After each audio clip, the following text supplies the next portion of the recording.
Graphic স্কুলের পক্ষ থেকে সবাইকে আন্তরিক সালাম। আসসালামু আলাইকুম। আমি মামুনুর রশিদ। আজকে আমি আপনাদেরকে দেখাবো নিউ ডকুমেন্ট সম্পর্কে। আমরা যখন ফটোশপে কাজ করব তখন অবশ্যই কোনো একটা ডকুমেন্টের উপর কাজ করতে হবে। ওকে, তো সেই নিউ ডকুমেন্টের মধ্যে কি কি অপশন রয়েছে সবকিছু নিয়ে টোটাল ডিটেলস নিয়ে আলোচনা করব।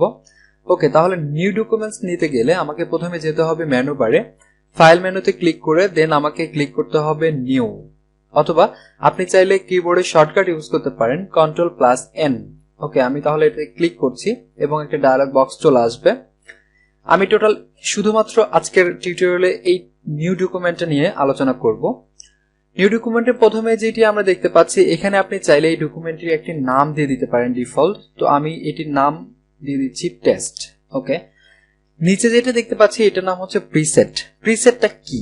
তো প্রিসেট নিয়ে একটু আলোচনা করি। ফটোশপের যেটা ডিফল্ট প্রিসেট যেটা সাইজ রয়েছে, প্রিসেট এটা হচ্ছে সাইজ, যে আমরা এটা কি সাইজে আসলে আমরা ডকুমেন্টটা তৈরি করব। ওকে, তো এখানে দেয়া আছে US paper, international paper. International পেপারের মধ্যে যদি আমরা ক্লিক করি দেন আমরা দেখতে পাচ্ছি নিচে সাইজ চলে এসেছে। তো সাইজে যেমন আমরা এগুলো সম্পর্কে অবশ্যই অবগত যে A4, A6, A5, A3 etcetera, এগুলো হচ্ছে ইন্টারন্যাশনাল পেপার সাইজ। আপনি যখন একটা ডিফল্ট এটা সেট করে দিবেন যে আমি A3 পেপার যখন সেট করে দিব, তখন নিচে এখানে উইথ হাইটটা অটোমেটিকলি আপনার A4 সাইজে এটা তৈরি হয়ে যাবে। ওকে, এবং ইউএস পেপারে যেগুলো রয়েছে যে লেটার, লিগ্যাল, এগুলো অটোমেটিকলি এখানে সেট হয়ে যাবে। এগুলো হচ্ছে বাই ডিফল্ট অবস্থায় রয়েছে। নিচে যেটা আমরা দেখতে পাচ্ছি ওয়েবটা কিসের জন্য? আমরা স্বভাবতই যখন আমরা কাজ করব ওয়েব এলিমেন্টের জন্য, অ্যাজ লাইক আপনি যখন ফেসবুকের কোনো একটা ফেসবুক কাভার পেজ বানাবেন কিংবা ওয়েব এলিমেন্ট, আই মিন ওয়েবসাইটের জন্য, কিংবা ওয়েবসাইটের জন্য কোনো যদি পোস্ট করেন, ব্যানার হোক, সেটা ফেসবুক কাভার পেজ হোক এটসেট্রা, সেই কাজের জন্য আপনাকে ওয়েব সিলেক্ট করতে হবে, সেটা পিক্সেলে কাউন্ট করতে হবে। তো পিক্সেলে যখন আপনি কাউন্ট করবেন সেটা অবশ্যই ওয়েব হবে, আর ওয়েব হইলেই পিক্সেল হবে এটা। অ্যান্ড নিচে আমরা দেখতে পাচ্ছি হচ্ছে film and video and custom. Film and video নিয়ে আমি কথা বলবো না, কারণ এটা হচ্ছে আমরা যেহেতু ফটোশপে যেটা আমরা শিখবো এটা হচ্ছে আমরা টোটাল ইমেজ এডিটিং আমরা অ্যাপ্লিকেশনটা শিখবো। এই জন্য আসলে ফিল্ম অ্যান্ড ভিডিও নিয়ে আসলে কথা বলে লাভ হবে না। তারপর আমি একটু দেখাই, ফিল্ম অ্যান্ড ভিডিওর মধ্যে যখন আমরা যাব তখন সাইজ থেকে আমরা এখানে দেখতে পারবো যে আমরা যখন ইউটিউবে যখন একটা ভিডিও দেখি, সেটা আমরা হয়তো এটা জানি যে 720p অথবা 1080p এরকম আর কি। তো সেই জিনিসগুলো আমরা দেখতে পাচ্ছি যে এখানে দেখেন HDV 720p 1080p। তো এগুলো হচ্ছে কি একটা বাই ডিফল্ট আপনার ফিল্ম অ্যান্ড ভিডিওর জন্য যে সাইজগুলো রয়েছে সেই সাইজগুলো এখানে দেয়া রয়েছে।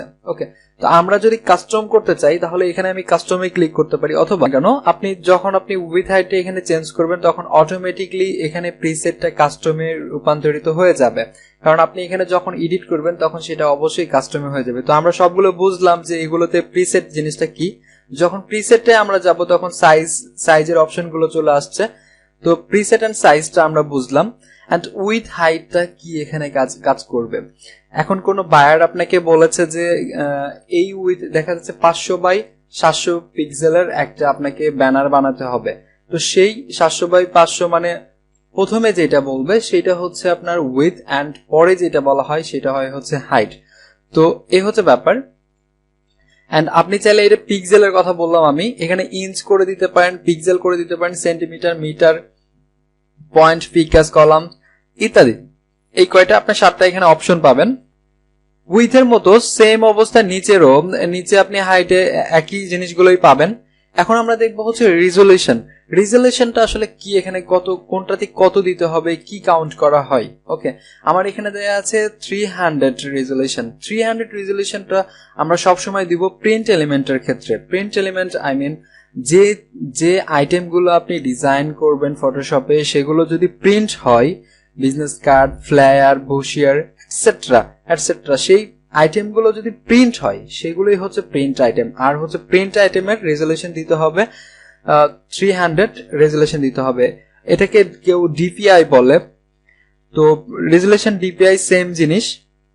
এন্ড আপনি পাশে যেটা দেখতে পাচ্ছেন এটা pixel per inch. Okay, DPI শব্দের অর্থ হচ্ছে পিক্সেল পার ইঞ্চ, এজন্য ডিপিআই রেজোলিউশন সেম কথা। ওকে, এন্ড এখানে কালার মোড, কালার মোডটা হচ্ছে এখানে কালার মোডটা নিয়ে একটু আলোচনার বিষয় রয়েছে। Bitmap, grey scale, RGB, CMYK and lab colour, কোন কালারটা আপনি কোথায় ইউজ করবেন। ওকে, আমি বিটম্যাপ এন্ড গ্রে স্কেলটা আমি যখন কাজ করে দেখাবো আপনাদেরকে, তখন এই দুইটা নিয়ে আমি আলোচনা করব যে গ্রে স্কেলটা কেমন হয় এন্ড বিটম্যাপটা কেমন হয়। ওকে, বিটম্যাপের আগে যদি আমি গ্রে স্কেলটা নিয়ে যদি কাজ করে দেখি, দেখেন আমার এটা গ্রে স্কেল রয়েছে। এখন আমি যদি এইটাতে ওপেন করে কোন একটা ইমেজ যদি এখানে নিয়ে আসি, সেটা যদি কালার ইমেজ হয়, সেই গ্রে স্কেলের উপর নিয়ে আসলে হোয়াইট এন্ড ব্ল্যাক হয়ে যাবে। তো এটা হচ্ছে গ্রে স্কেলের কাজ, হোয়াইট এন্ড ব্ল্যাক করা। এন্ড আরজিবি যেটা মুড, আরজিবি মুডটা হচ্ছে যে red, green, blue. Red, green, blue, এই আরজিবিটা আমরা ইউজ করব কোথায়? যখন আমরা কোনো ওয়েব এলিমেন্টে কাজ করব। আমি প্রথমেই আপনাদেরকে ক্লিয়ার করেছি ওয়েব এলিমেন্টটা কি। তো আমরা যখন ওয়েব এলিমেন্টের জন্য কাজ করব, তখন সেটা অবশ্যই আরজিবি মুডে থাকতে হবে যেটা। এন্ড সিএমওয়াই কি মুডটা কি? সিএমওয়াই কে মুডটা হচ্ছে সায়ান, ম্যাজেন্টা, ইয়েলো এন্ড কি ব্ল্যাক। কে ফর কি ব্ল্যাক। ওকে, তো এইটা আমরা কখন ইউজ করব? এটা যখন যে কোনো প্রিন্ট এলিমেন্টের ক্ষেত্রে আমরা যে প্রোডাক্ট গুলো আসলে প্রিন্ট করব ফটোশপে এডিট করার পর, ফটোশপে ডিজাইন করার পর, সেই জিনিসগুলো আমরা করতে চাইলে তখন প্রথমেই আমাদেরকে ডকুমেন্ট সেট আপ করার সময় অবশ্যই এখানে সিএমওয়াই কে নিতে হবে এন্ড এখানে 300 ডিপিআই নিতে হবে। এটা হচ্ছে প্রিন্ট এলিমেন্টের ক্ষেত্রে। এন্ড আমরা যখন ওয়েব এলিমেন্টের জন্য কাজ করব, সেক্ষেত্রে আমাদেরকে আরজিবি মোড থাকতে হবে এন্ড এখানে 72 রেজোলিউশন থাকতে হবে। এন্ড আমরা কালার মোডের পাশে যেটা দেখতে পাচ্ছি 8 বিট, বিটটা কি? বিটটা হচ্ছে 8 বিট, 16 বিট দেয়া আছে এবং 32 বিট দেয়া আছে। আপনার পিসির কনফিগারেশন যদি অনেক ভালো হয়, সেক্ষেত্রে আপনি চাইলে এখানে 16 বিট ইউজ করতে পারেন, 32 বিট ইউজ করতে পারেন। বিট সমান এখানে বোঝাচ্ছে যে আপনার কালার পিকার এখানে কতগুলো কালার নিয়ে কাজ করবে। তো 8 বিটের মধ্যে হিউজ পরিমাণ কালার রয়েছে, 8 বিটটা এনাফ। ওকে, আর যদি আপনার পিসির কনফিগারেশন অনেক ভালো হয়, সেক্ষেত্রে আপনি এগুলো নিয়ে কাজ করতে পারেন, নো প্রবলেম। এন্ড নিচে ব্যাকগ্রাউন্ড কন্টেন্টস, ব্যাকগ্রাউন্ড কন্টেন্টসটা হচ্ছে এখানে 3টা অপশন রয়েছে। আপনি চাইলে এখানে ব্যাকগ্রাউন্ড কালার করতে পারবেন অথবা হোয়াইট এখানে এন্ড ট্রান্সপারেন্ট। ট্রান্সপারেন্ট যখন দিবেন, আমি এটা একটু ওকে করে দেখাই, তখন এরকম ট্রান্সপারেন্ট হয়ে যাবে। ওকে, আমি আবারও নিউতে চলে আসছি। ওকে, তো এটা হচ্ছে, আবার আমি যদি হোয়াইট করে দিই তাহলে এটা সেম অবস্থা, ব্যাকগ্রাউন্ডটা শুধুমাত্র হোয়াইট হয়ে যাবে। তো এরকম। এন্ড অ্যাডভান্সের মধ্যে 2টা অপশন রয়েছে, এটা হচ্ছে অ্যাসপেক্ট রেশিও এন্ড হচ্ছে কালার প্রোফাইল। কালার প্রোফাইলের মধ্যে এসআরজিবিটা বেশি ইউজ করা হয়। SRGB that's mean super RGB. And অনেকেই আছে যে অ্যাডোবি আরজিবি ইউজ করে, এটা আপনি যে কোনোটা ইউজ করতে পারেন, এটা ডাজন্ট ম্যাটার।